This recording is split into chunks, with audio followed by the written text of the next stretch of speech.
Welcome to the CBS Radio Mystery Theater Archives, the only YouTube channel which has the original classic episodes of the CBS Radio Mystery Theater in order with no ads.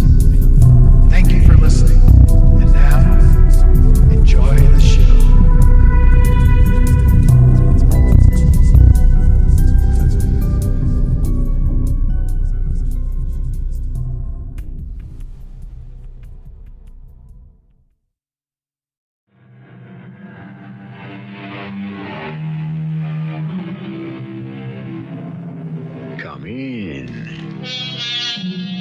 Welcome. I'm E.G. Marshall. Man is the only living creature who has the power to leave the earth poorer than he found it.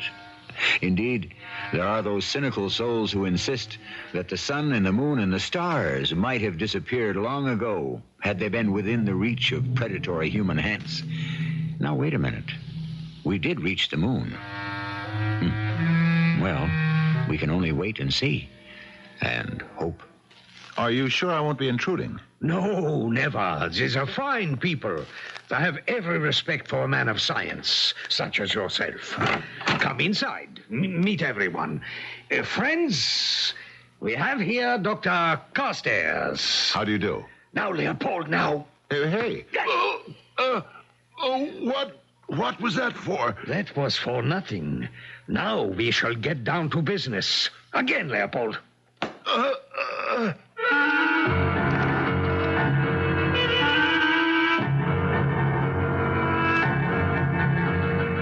Our mystery drama, The Vanishing Point, was written especially for the Mystery Theater by Sam Dann and stars Fred Gwynne. I'll be back shortly with Act One. Let sleeping dogs lie, said Mr. Dickens, and it may, on balance, be good advice. However, it would be much better if we could let lying dogs sleep. Much more conducive to our peace of mind, if not to the peace of the world. We are in the ancient German city of Munich. They like their festivals here, especially in October. And we're in the midst of one right now, in this mammoth beer garden just to our right. Now, there's a man, about 45-ish, and somehow you can tell he's an American, coming down the street. He pauses at the entrance, but no, he keeps going. He's evidently looking for an address. Has he found it? He stops at a very old and narrow house, and he looks for, finds, and pulls at a bell.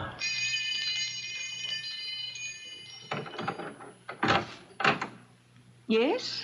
I wonder, could you help me? Fräulein, is it? Yes? I'm not even sure I know how to explain this. No? You do speak English? Oh, yes. That is rather fortunate. My German leaves a great deal to be desired. This is 71 Koln Street.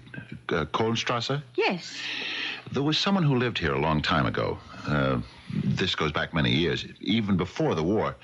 I'm sure he wouldn't be alive today.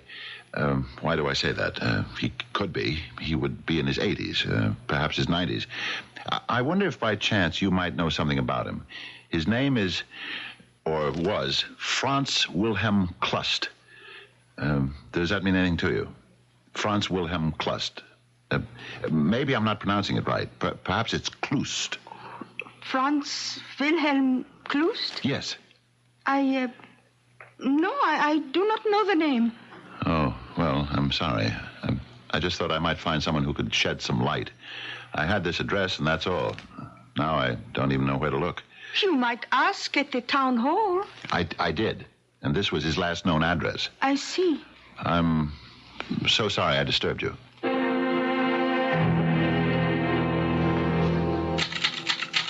Dearest Millicent, the convention is not as stimulating as I had hoped, but things may pick up a bit tomorrow when I read my paper on dislocated ionic particles in a negatively charged nucleus. I thought I would look up a certain Professor Klust, whose monograph impressed me so much, but no one seems to know what became of him. Actually, I may be wrong, but I think there's a conspiracy of silence surrounding him. Just a minute. Someone seems to be knocking on the door. I haven't the faintest notion who it might be, but I shall find out. Yes? You are Herr Dr. Willis Carstairs? Yes, but I'm not a doctor of medicine. I have a PhD in physics. I explain this because so many people You think have that if been they... inquiring for a Professor Franz Wilhelm Klust? Oh, yes. Won't you come in, Mr... Kellner. I mean, Herr... Kellner. Thank you. Won't you sit down? Danke. Thank you. Well, now, what can you tell me about Professor Klust? First, you must tell me why you are so interested. Oh, certainly. I was doing research on, I suppose you could call it, displacement. Oh, that was quite a while ago, and I'm no longer actively concerned with it. Displacement? It's a highly technical and theoretical thing. Are you involved with science in any way, Herr Kellner? No. Well, it has to do with the disappearance of matter. At any rate, I came across a monograph by Professor Franz Wilhelm Klust of the University of Munich, written in the 30s. And? And what? It seems to me I'm being interrogated.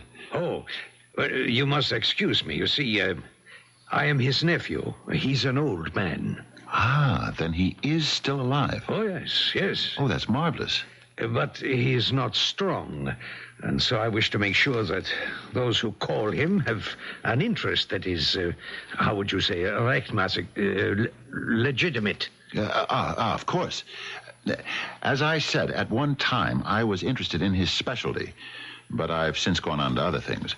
And I just happened to be here at a conference. I remembered Professor Klust. Do you suppose I could see him? Well, yes. Now that you have established your credentials, you'll be most welcome. Thank you. When might I be able to see him? Now? Now? When one arrives at Professor Klust's age, one does not make long-range appointments. I suppose not. Unless you have another engagement. No. I can think of nothing else I'd rather do. Then I shall take you to him.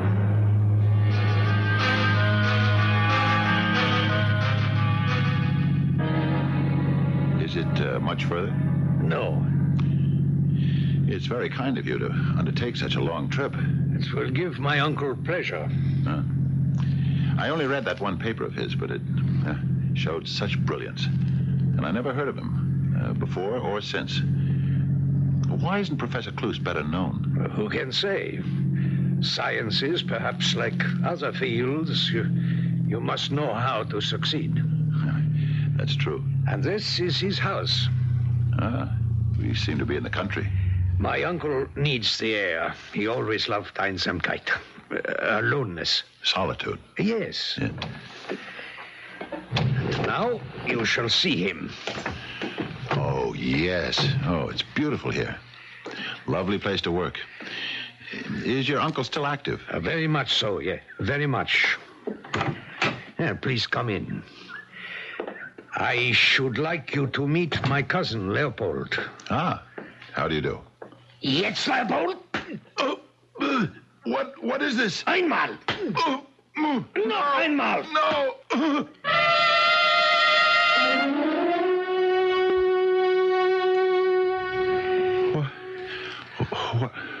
What happened? Where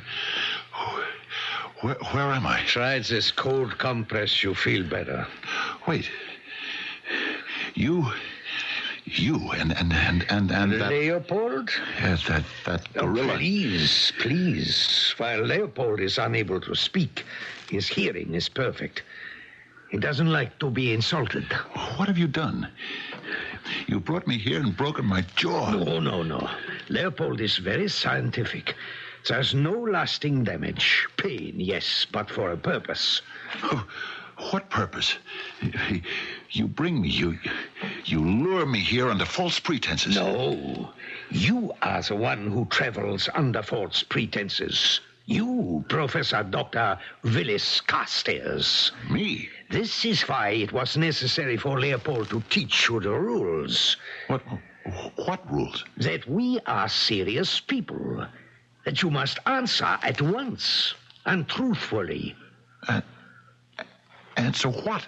The question: why do you wish to see Professor Franz Wilhelm Klust? Well, sometimes you read something and you are impressed by the brilliance of the mind that wrote it. Isn't that so? It would be better if you answered my question instead of asking one of your own. But that's it. I was very much impressed at the time. It must have been 10... No, it was 12 years ago. And I just never forgot it. That's really all. We are still, I see, at the very beginning of things. Leopold? No.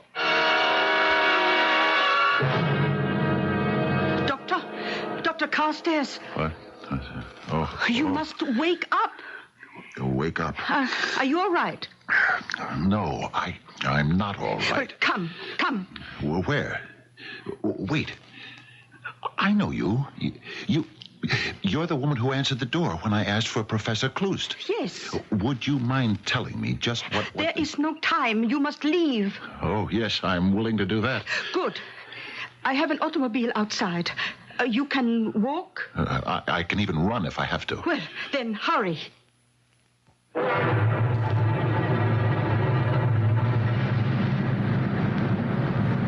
Who are you? I cannot say. And those men? I cannot tell you. And what is this thing about Professor Klust? I do not know. Madame, I am grateful to you for getting me out of there. Although for all I know, you're the one who may have got me in there. However, you and I both know you're not telling me the truth. Let me give you a word of advice. Forget everything that happened tonight. Forget? It was only a mistake on everyone's part. Therefore, it is best forgotten. I was beaten up. Do you expect me just to forget that? Well, sometimes that is the wisest thing. Look here, Miss Fräulein or Frau or whatever. There's something going on here that's wrong, that's criminal. I do not intend to make believe it never happened. You are warned. If you intend to make a fool of yourself, no power on the earth can stop you.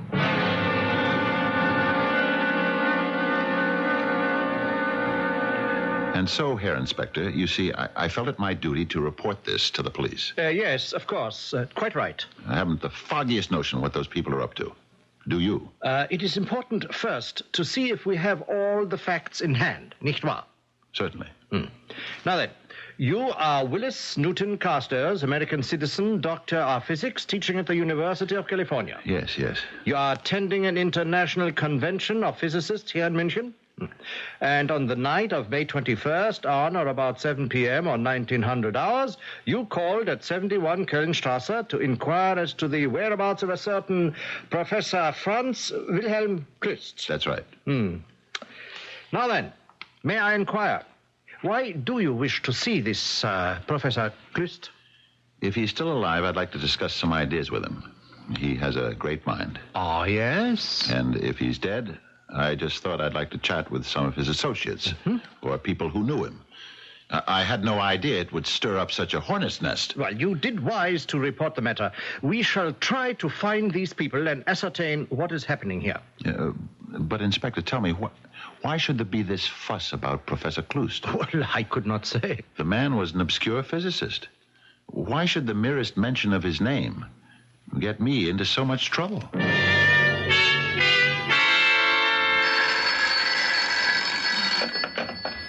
Hello? Professor Carstairs? Yes, this is he. This is Inspector Müller of the police. Oh, yes, Inspector. Yes. We have your 3 people in custody. Already? So soon? Yes. Could you find it convenient to come down to police headquarters? Of course, Inspector. At once. Thank you. Ah, Herr Dr. Carstairs, it's so good of you to come. Please be seated.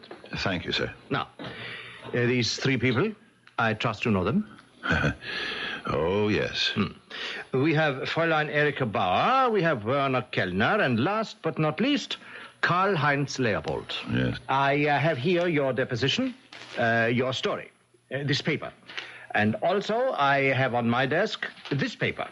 It is a deposition sworn to by this lady and these two gentlemen. Yes? Yes. There seems to be an Unstimmigkeit here, a discrepancy. A what? Well, it would seem, Herr Doctor, that they tell me a different story. A different story? How can that be possible? Well, they respectfully beg to differ with a distinguished visitor to our country, but they insist that you are not telling the complete truth. Yes, perhaps we should have known. Things were moving much too smoothly, much too swiftly. Something had to be out of joint somewhere. What is this complete truth that our hero is supposedly not telling? Indeed, what is a complete truth to begin with? Truth is not divisible. A half-truth must eventually become a whole falsehood. But this is philosophy, and right now we're in a police station, and in a foreign country at that. You'd better not miss Act 2. You know how these things go. You have half a dozen witnesses to an event. When you finish collecting testimony, you may very well wind up with a half a dozen different stories. No two eyes will see exactly the same sight. No two ears will hear exactly the same sound. Sometimes you wonder how it's possible to prove anything at all in this world of ours. What do you mean they tell a different story, Inspector? I told you what happened. Herr Kellner, shall you repeat your sworn statement? Yeah, Inspector. On the night of October 21st, I was in Schanzer's beer garden on Kölnstrasse. I go there to listen to the music and enjoy a glass of beer. Yes, continue. The place, it was filled with a crowd, and I noticed this gentleman. That isn't true. I was never in such a place. Please remain silent, Herr Doctor. You have already made your statement. Continue, Kellner. Yeah, very good. I am standing at the bar next to this gentleman, and he says to me, I could tell he was an American by the way he spoke. Well, hiya, pal. Pal? Buddy. Chum. Comrade. Ah, comrade. Yeah. Have a beer. Thank you. I have one. Bottoms up, old comrade. Hey, say that, bartender. Another round over here. Hey, listen, do you know where there's any action around here? Action? Hey, I don't mean noise, I mean action. Where a fella can act sociable, meet people. After all, I'm a guest in this country, huh? I'd like to meet the people, if you know what I mean. Oh, well, I'm a completely respectable guy. Look, see? My card. Yeah. Willis Newton Carstairs, Ph.D., University of California. See? Yeah. I am going to a social gathering of friends. You could call it a party. Hey, sounds great. Perhaps you should like to come. Hey there, old comrade. What are we waiting for? It's a lie. Now, Herr Doctor. I never went into that beer garden. I don't talk the way he said I did. We deal here with a sworn statement. The entire thing is a tissue of falsehoods. We shall continue with Herr Kellner's affidavit. But it isn't true. Please, Doctor, you must at least have common courtesy. You cannot place me in a position where I must insist on silence. Yes, continue, Herr Kellner. Thank you. And so, this gentleman and myself left the beer garden. It was to be a gathering of intellectual people. Fräulein Bauer here writes poetry, and I thought they would like to meet an American professor. And so I brought him to Fräulein Bauer's apartment. At once, I was sorry, because he behaved very badly. Hey, who's she? Fräulein Bauer, may I present Herr Dr. Carstairs? How do you do? Everyone I can, baby. Hey, Kellner, old comrade, is she a live one? I beg your pardon, Herr Doctor. Come on. Is there anything doing here? Werner, who is this person? Hey, don't pull that on me. I know what kind of a joint this is. Come on over here, sweetie. How dare Doctor, you... Herr Doctor, I must ask you to leave. There seems to be a mistake. What do you say, Erica, baby? Please, leave this place at once. Hey, take your hands off. I must ask you to... I said get your hands off. Hans! Prince Otto, do something! Come on, I'll take on the whole pack here. He was like a madman. It took 4 or 5 men finally to subdue him. Do you actually believe this, Inspector? There isn't a word of truth in it. Fräulein Bauer, Herr Kellner, do you, either of you, wish to bring charges? Do they wish to bring charges? No. True, he behaved in a most swinish manner, but he was drunk. This affair might do him some damage at home. Then you are willing to forget? Yes. But I'm not willing to forget. Well, in that case, I shall detain you no longer, Fräulein Bauer, Herr Kellner, and Herr Leopold. Good day. Good day. Good day, Herr Dr. Carstairs. And if I may suggest, keep away from strong drink. It can create illusions. Inspector. Herr Doctor, the affair is closed. Closed? Yes. And consider yourself fortunate to be out of it. So cheaply.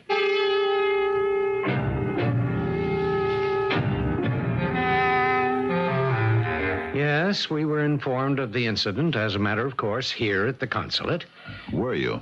It concerned an American citizen. Why haven't you done anything about it? My dear fellow, what do you suggest? In the first place, I suggest you don't call me your dear fellow. Now, Dr. Carstairs... Anytime anyone says to you, my dear fellow, it's a sure sign that you're about to be brushed off. Oh, I wouldn't say that. Yeah, but you're going to do it. In the end, you'll tell me to go home and forget it, won't you? Now, look here, my dear... Dr. Carstairs... Whose side are you on? Side? Well, it's obvious what happened. You got drunk. You became obstreperous. I don't drink enough to get drunk, and I'm never obstreperous. Well, perhaps not at home, but when a man finds himself in a foreign country, his inhibitions... I'm telling you the truth. Dr. Carstairs, if you persist, you'll attract notice in the papers. The word will get home. Things could become very awkward for you. But I am telling you the truth. It doesn't matter. The truth doesn't matter. Doctor, just give people a chance to believe the worst and they'll do it. It's human nature. Now, you think about this very carefully, and you'll see that I'm really concerned with your best interests. My dear fellow, I really am. The head of the department is on sabbatical leave, Dr. Carstairs. I am Professor Lisa Lotte-Schmidt. May I help you? I am interested in a Professor Franz Wilhelm Klust. Oh, you are going back a long time. Do I detect a slight tone of disapproval, Professor? Those days are finished, thankfully. That era is gone. And Klust is dead. Well, I hadn't expected that he would still be alive. What is it you wish to know about him? Some time ago, I had come across a monograph he had written in the 30s on displacement. Yes. It had some very original ideas. However, let us only speak well of the dead. What are you trying to tell me, Professor? You say it was written in the 30s, and that is correct. The late 30s. By that time, Klust was running things, academically speaking. I'm afraid I don't understand. As an American, you would not. You take academic freedom for granted. Klust was a powerful man in the party. He ran purge after purge in the university. I remember it well. I was a student here then. It's hard to believe that such a brilliant scientist would He wasn't that brilliant. If you wanted to teach, you would collaborate with Herr Professor Klust. Are you saying, then, that the ideas in that monograph were not his? I only know that the original research was started by a physicist named Neumann, who died of mysterious causes. Oh? Have I disillusioned you, Doctor? I'm sorry. And whatever became of Klust? He died near the end of the war, we think. Isn't anyone sure? Things were hectic, confused in those last days. There was a rumor that the Soviets carried him off. I do not think so. You don't? He was not that good a scientist. Forgive me, I am prejudiced. I never liked the man. Well, even if he were still alive, he would be a very old man. In his 70s. Do you think that is old?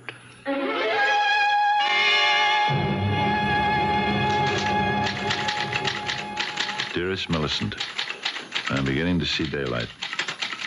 Although I must tell you, I still do not know what to make of it. Here is what happened. Trying to be as unobtrusive as possible, I decided to revisit the neighborhood where I had gotten myself into trouble the first time.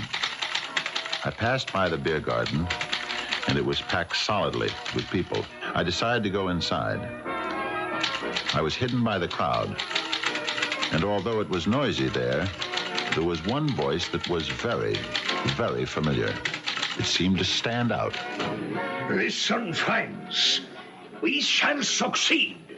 Yes, we shall be a great nation. But we are a great nation. We shall be the greatest nation of all. We shall conquer through science. We have the greatest scientific genius of the world has ever known. He has been working with us, for our cause, all his life. Soon, he will be ready.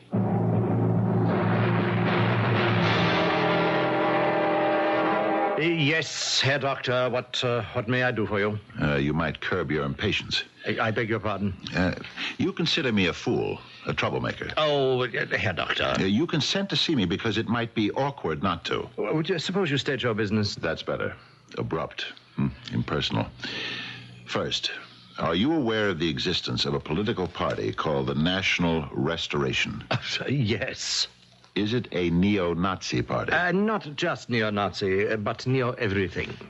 Were you aware of the fact that Werner Kellner, Karl-Heinz Leopold, and Erika Bauer are members? The National Restoration is a completely legal party. So were the Nazis. Please, may I ask where this is going? Why do you suppose they beat me up? We have already been through all of that. Come, Inspector. You know perfectly well I was telling the truth. In the absence of disinterested witnesses, it was the word of 3 against the word of 1. Have you listened to the propaganda of the National Restoration Party? Oh, Herr Doctor. The streets are filled with all sorts of... there is such a marvelous American word for it. Kooks, yes, on the left, on the right, wherever you turn. Now, who has the patience to listen? Who can even hope to understand what they're saying? I do. I understand what they're saying. Yes, is that a fact? They're saying they have a weapon that can conquer the world.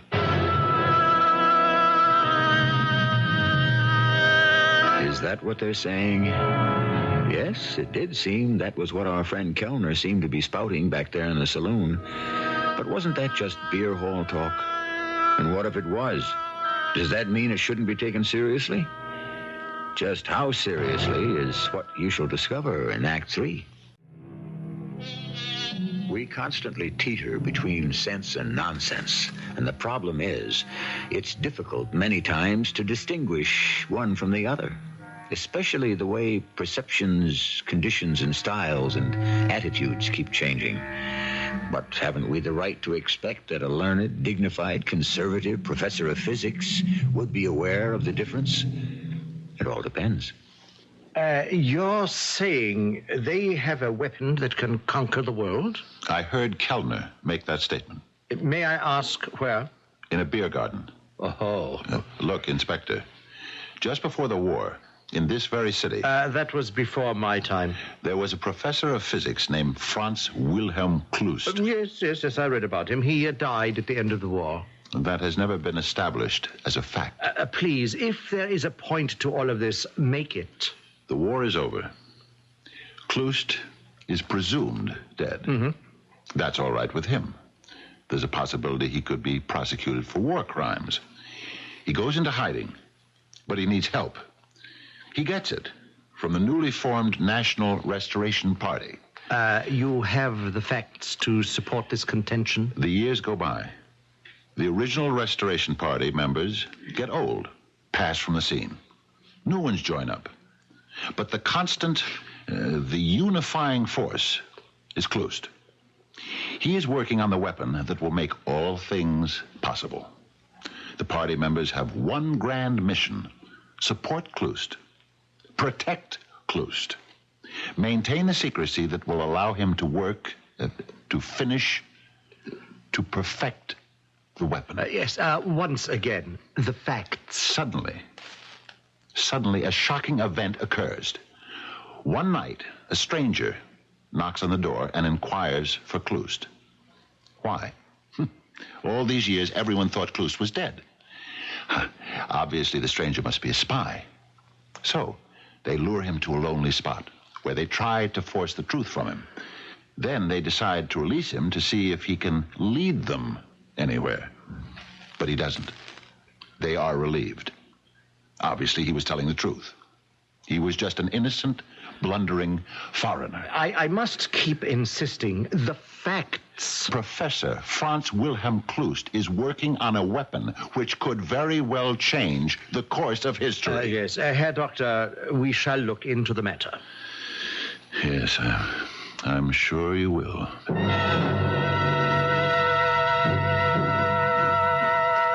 But I cannot understand, Dr. Carstairs. Just see that this is published, Professor Schmidt. You are saying here that you believe you can complete the final formulation of Professor Franz Wilhelm Kloust's theory? Is this true? I'm not sure. Then why should we print this in our journal? Professor Schmidt, I have been to the police and to the politicians. The first consider me a drunk. The second insist that I am a fool.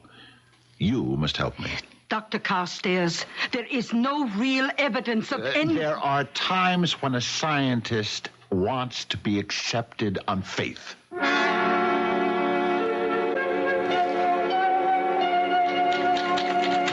Dearest Millicent, and now we shall find out.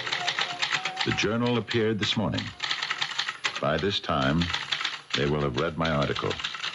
If, indeed, there is a they, as I believe there is.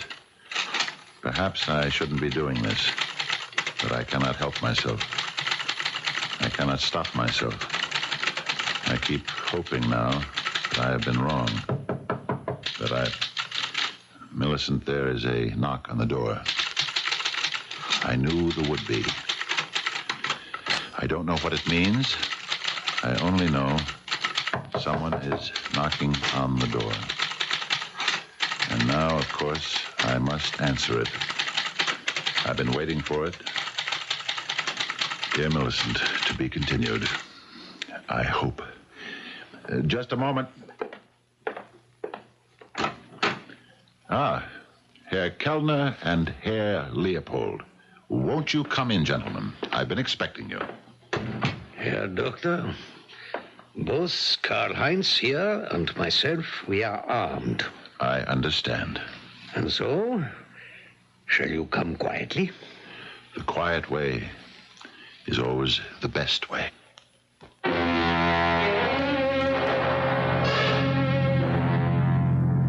This seems to be a familiar neighborhood. Yeah. There's the beer garden and Fräulein Bauer's house. And unless I'm wrong, Professor Kloust as well.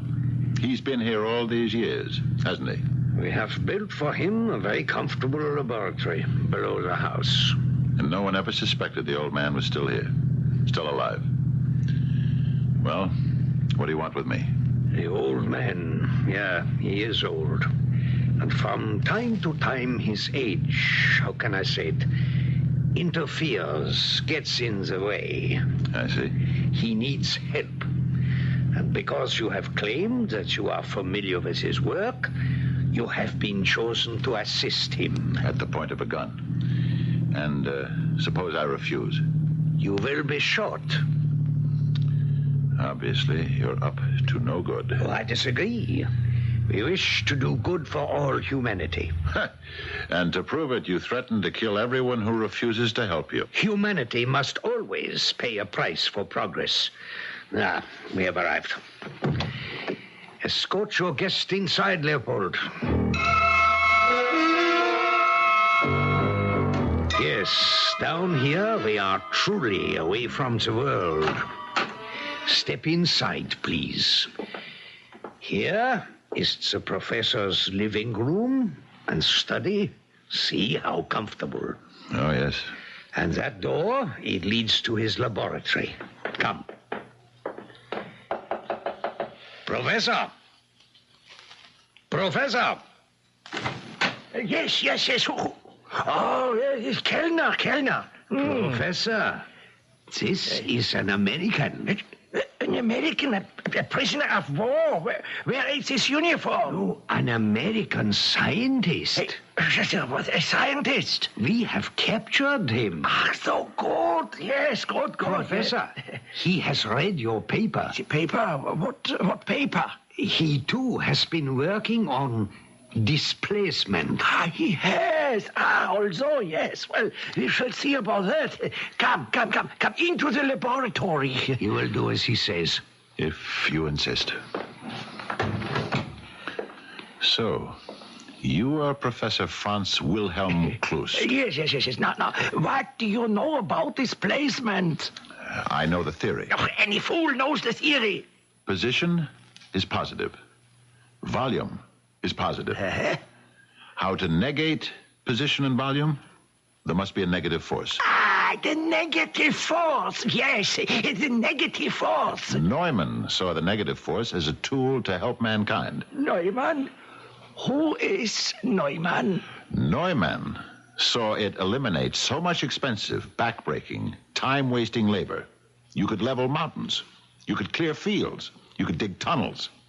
A single ray of negative force could eliminate all matter that stood in its path. Yes. Now I remember, yes. Do you remember Neumann? Neumann. You promised to save him if he told you his secret. But in the end, you betrayed him and sent him to a concentration camp. No, Neumann. Who was Neumann? When he died, you promised Hitler you would create the ultimate weapon for him. Oh, yes, and I shall, yes. You couldn't. You can't. You don't have the skill or the knowledge. You're a fraud. No, please, I want it so much to be recognized. I am an old man. Have pity. Pity? I was not brilliant like Neumann and the rest of them. I wanted to be famous. So when the opportunity arose... Do you expect me to help you? You will help. Never. There are ways you can be made to help. And I'm sure you know all of them. I will share with you the credit. Also, I swear, look, I have isolated the negative force. I have constructed the generator. Wait a minute. You can set up a limited field of force. But how can you reverse it? Keep away. It is mine. You get out. You know how to isolate the negative force, but you don't know how to stop it. No, get out. You don't know how to reverse it. Get out. Don't turn it on. It will destroy you. No. Don't. No. We must get out of this room. I will destroy the world. You come back here. Why have you left the laboratory?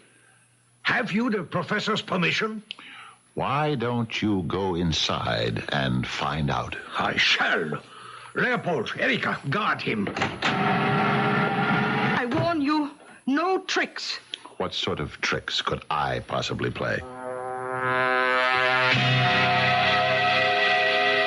What is he doing in there? Why don't you go inside and find out? Leopold, knock on the door. Again. Open it, Leopold. What is that? Go see. What happened to him? To whom? Leopold. He walked inside the room, and now he's gone. How? And the professor and Kellner. Oh, something is not right here. Shall I tell you? I shall see for myself, and do not try to escape. You cannot get away from us.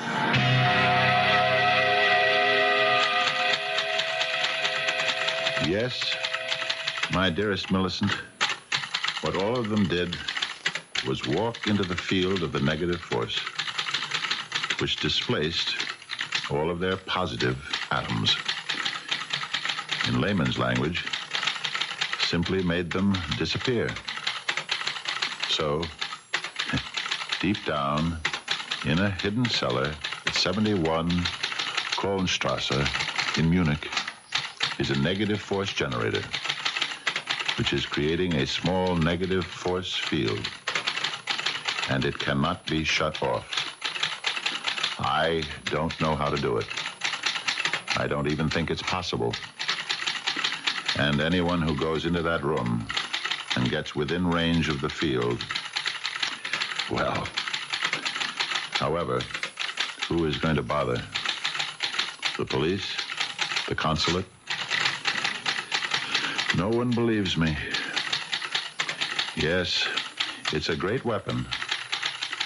Perhaps it's the ultimate, because it destroys both killer and victim at the same time. Now, if only all weapons were like that. If only. And so the secret stays where it belongs, in a cellar, where no one is ever likely to disturb it. And if anyone does, well, it's too bad. There is a practical moral and a theoretical moral to our story. The practical moral is be careful when you're poking around in strange cellars. And if you want the theoretical moral, just wait for my return shortly. The first weapon was a man's, or even a woman's, fist. It was created by instinct. The second weapon was invented by science. It was a stick or a club. And once unleashed, science marched on. Over the centuries, it introduced and refined weapon after weapon. Ah, yes, we ask ourselves, where will it all end? Perhaps it will never end. Perhaps it will only disappear. Perhaps, as the title of our story suggests, we simply shall reach the vanishing point. Our cast included Fred Gwynne, Bryna Raeburn, Court Benson, and Earl Hammond. The entire production was under the direction of Hyman Brown. I hope you enjoyed this episode of CBS Radio Mystery Theater. If you've enjoyed this and want to hear more, please subscribe to this channel.